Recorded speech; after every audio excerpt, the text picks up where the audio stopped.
Welcome to part 4 of RECAP, Regulatory Compliance Preparatory Solution. We're going to focus in this session on the Act itself. Now, one of the biggest criticisms from the FSB has been the fact that not enough attention has been paid to the FASE Act itself. In other words, people have not had exposure to it, they've not had the opportunity to read it, and so when they get to the examination and they're faced with the language from the Act, they are intimidated. So we're going to focus on the Act itself in the next couple of sessions. Now let's start with trying to understand what an Act is made up of. An Act has some key components, the most important of which are the following. Every Act will start with a purpose. It will tell you the purpose of the Act and what it hopes to achieve, and we'll deal with the FASE Act and its purpose in a moment.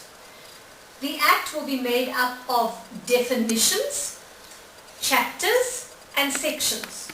Your chapters are broad headings that cover a large area of the Act, and the sections are subcomponents of that. Now I hope that you have a copy of the Act in front of you, because if you look at it, you will see, for example, the chapter.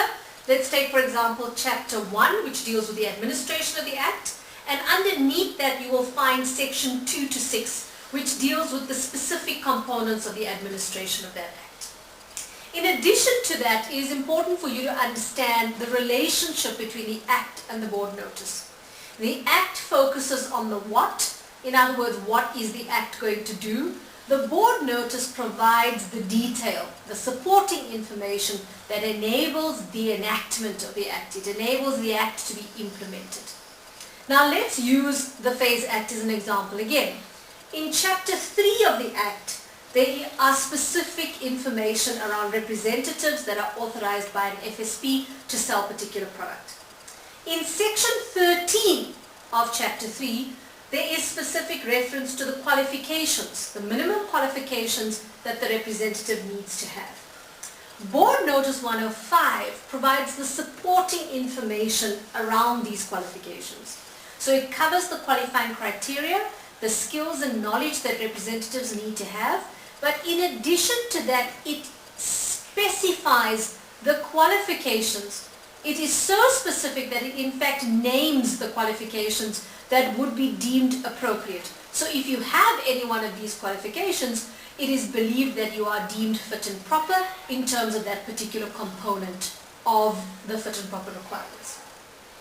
We're going to go now into the Act itself, and we're going to focus on the purpose of the FASE Act. The purpose of the Act has to do very specifically with the requirements around what it tries to achieve. Now, in terms of the FASE Act, its purpose revolves around financial advisory and intermediary services to clients. And one of the key definitions that we're going to look at in a moment is advice, because in fact advice is the crux of the Act. It is concerned with the extent to which the people who work in the Act are in fact capable of providing sound advice. And in so doing, it is in fact protecting the consumer.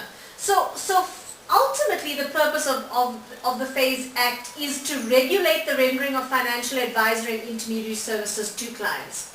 And it is to provide for matters incidental thereto. Now here's where the language of the Act becomes problematic, because what does incidental thereto mean?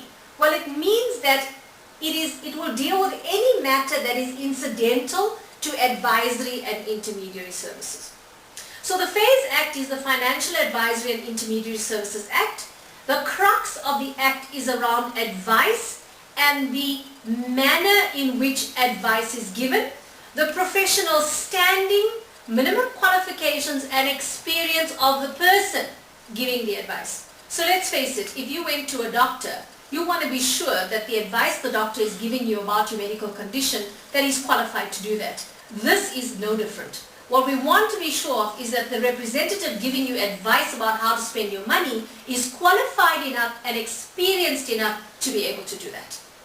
Now that we've dealt with the purpose of the Act, let's move on to dealing with one of the key definitions, which is advice. And as I said to you earlier, advice is at the crux of this particular Act. We are also, in the section on definitions, going to look at some key elements like complainant, what an authorized financial services provider is, what a client is, what intermediary services is made up of, what is the definition of key individual, what is the definition of a representative. But we're going to deal with that later on. Let's focus for right now on advice. In terms of the Act, it begins by saying that advice means, and then reverts to the following phrase, subject to subsection 3A. So what you need to do is read the definition of advice in the context of subsection 3A. What's interesting about subsection 3A is it talks about what advice is not. So let's just go through that. What is advice not? It is not factual advice about a procedure involved in the entering of the transaction in respect of the financial product. So if I asked a representative what the procedure is for entering the transaction, and he gave me an answer that said, for example, I would need to fill out a series of forms, that is not considered advice. The description of the financial product, and that is anything from what its benefits are, what its features are, the duration of the investment period, what you can expect in returns, is all descriptions of the financial product. It is not telling you why you should buy it. Information that provides answers to routine administrative queries. So for example, if this was an insurance product and you wanted to know what the period of time is that you'd have to wait to get a claim, again, that is routine information. It does not constitute advice. Information about the financial product. So again, that you might find in a brochure. Let's assume you walk into an institution, you pick up a brochure, you like what you see, and you decide to invest in that product or purchase that particular financial product.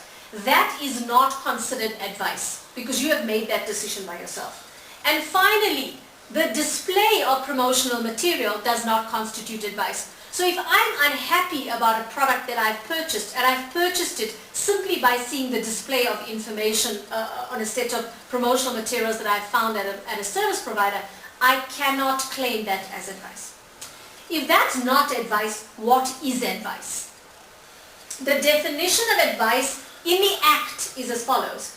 Any recommendation, guidance or proposal of a financial nature furnished by any means or medium to any client or group of clients.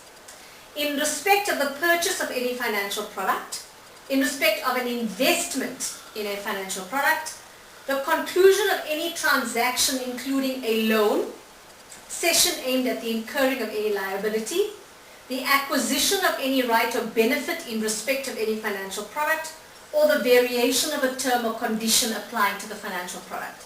Now I want to focus on a couple of key things. First of all, recommendation, guidance or proposal. In other words, if somebody says to you, this is the product and we believe that it's going to suit your needs for the following reasons, I therefore recommend that you invest in that product. That is clearly a recommendation.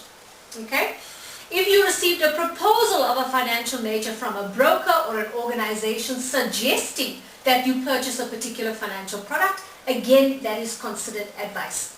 By any means or medium, that effectively means that the proposal can come to you in writing, it can come to you on telephonically via a telesales call from a representative, it can come to you via email, it can be posted to you, any means or medium. In other words, any communication that you receive that suggests you buy a financial product is considered advice. I want to focus on one final thing in terms of cession. Cession here indicates that you have given up your right or benefits applicable to you. Now, for example, if you were to take a loan and you cede an insurance policy, in other words, in order to underwrite that particular loan that you've taken, the loan provider requires you to cede a loan. That is included in the definition of advice. So in other words, that you have been given advice that allows you to cede that particular insurance policy, and therefore you are giving up your rights to the benefits of that particular policy. So having looked at advice, let's then move on to the next section that we want to deal with, and that's going to be to look at the definition of representatives and key individuals and sole proprietors. And we're going to do that in section 5 of recap. So see you in session 5.